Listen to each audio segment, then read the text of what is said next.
how much would you pay for one of these? How about a kilo of these or a litre of this? The answer is probably a lot more than you used to. In June 2020, you would have paid $21.40 for the lot. Now, according to a new study, the national average tallies up to $30.90. That's a 45% jump in just 2 years. This is a classic example of supply-driven inflation. And these humble staples are just the tip of the iceberg.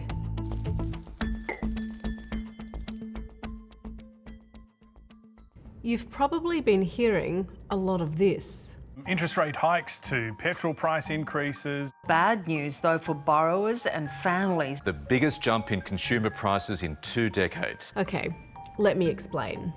Inflation is not a scary word. Right now, it's been getting a little out of control here and around the world, which isn't good. But in a normal world, whatever that is, inflation means we're spending more. Our economy is growing and growth is good. But let's start with the basics. Inflation is a measure of how much the cost of something is increasing by. Those things are either goods, like a chair, a computer, your clothes, a coffee, or services, like seeing a physio, taking a taxi, hiring a cleaner, or getting your dinner delivered. Economists would call it the Consumer Price Index, or CPI. It's spending that you would do every single day. The things that have the largest weighting in the Consumer Price Index are things like food, housing, utilities, education, and health. The number crunchers at the Australian Bureau of Statistics figure out the prices for a bunch of things people typically buy, called a basket of goods, and then calculate how much those prices have changed by. Here in Australia, we like the annual rate of inflation to be between 2 and 3%. It was thought to be a moderate increase in prices that is sustainable for the long run for consumers. But we're way above that target band, and it could go as high as 7%. Let's talk about why. You've probably heard the phrase supply and demand. Supply is how much of something there is. Demand is how much of that thing is needed. Let's picture March 2020. Panic shopping. It's happening all over the country. Suddenly basics are running off the shelves. I was able to buy one of these for about $8. It was kept locked up behind a cabinet at my local supermarket. Now though, you can get them for $1. You see, back in March 2020, demand was high and supply, relative to that demand, was low. So the supermarket had the power to charge whatever I was prepared to pay. It was a classic case of what economists call excess demand, and that happened a lot at the start of the pandemic. So we've had these supply chain problems around the world. Goods haven't been able to get between countries fast enough to keep up with consumer demand, and that has caused some blockages in supply chains, and that's allowed companies to increase prices for these goods. Remember when people rushed out and bought things like game consoles, TVs, bikes and caravans? And what about house prices? One said selling at $1,035,000. The pandemic created one of the biggest property booms in history. Demand for these things was strong, which meant people selling them could increase the price. All of that was inflation caused by demand. Governments gave a lot of consumers direct money handouts, interest rates were cut, and consumers couldn't spend on their normal services activities, so they felt more cashed up and they had more excess cash sitting in their bank accounts. But now the biggest thing causing prices to increase quickly is a lack of supply for some of our everyday needs. You know what I'm talking about. Power bills, fuel, groceries, all life's basics are costing us more. One of the biggest reasons is Russia's war in Ukraine, which has significantly cut energy supplies. And recent floods here have stripped back supply of lots of fruit and veg. This is inflation caused by a lack of supply. And it's kind of reaching breaking point. And it's not just here. Inflation is at a 40-year high 9.1% in the US, and it's about as bad in the UK. Across the ditch in New Zealand, it's 7.3%, a 32-year high. Here, it's 5.1%. Back in the 70s, inflation also spiked because of oil shocks that led to soaring prices. But the worst it's been in Australia was about 20 years before that. Inflation here was as high as 23.9% in December 1951. It was caused by global events then too. The Korean War also meant a wool boom. The price of wool tripled overnight. As the world's biggest producer of wool, we saw huge economic impact here.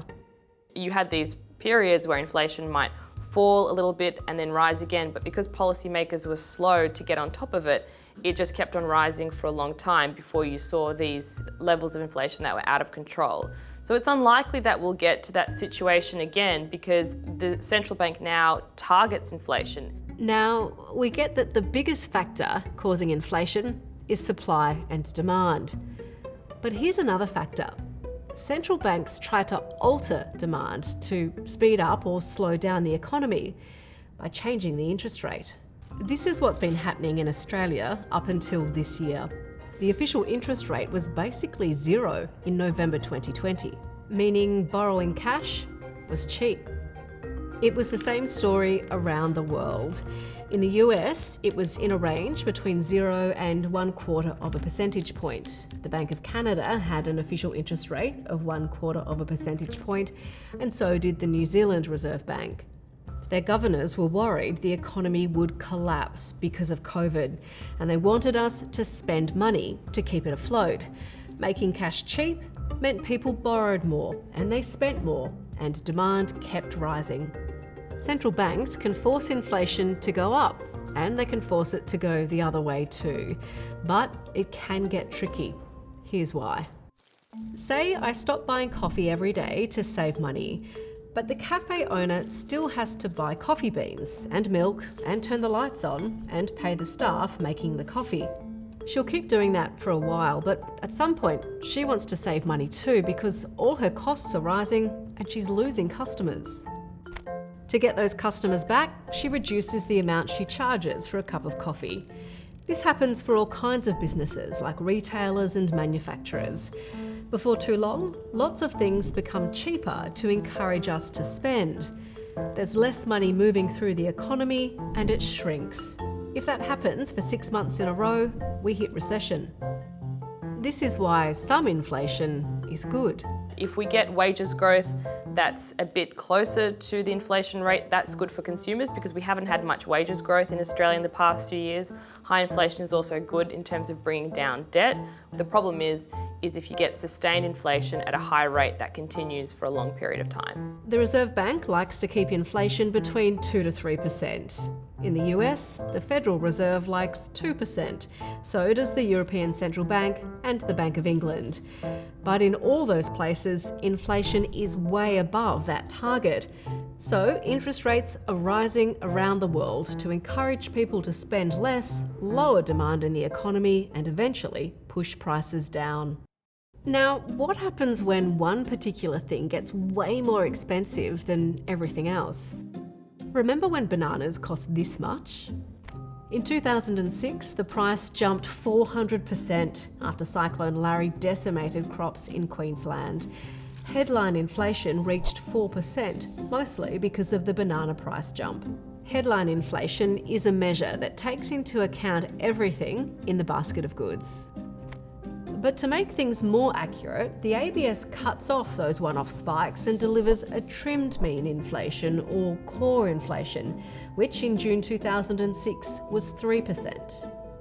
This trimmed mean figure is the number the RBA uses to target inflation. Right now, as we know, headline inflation is 5.1%, but the trimmed mean is also above the target at 3.7%. The reason that it's important to look at both measures is because sometimes there are one-off events that happen that might cause a big spike. So things like floods, wars, they might cause the prices of some goods that tend to be volatile, like food or petrol, to go up and down in a volatile way.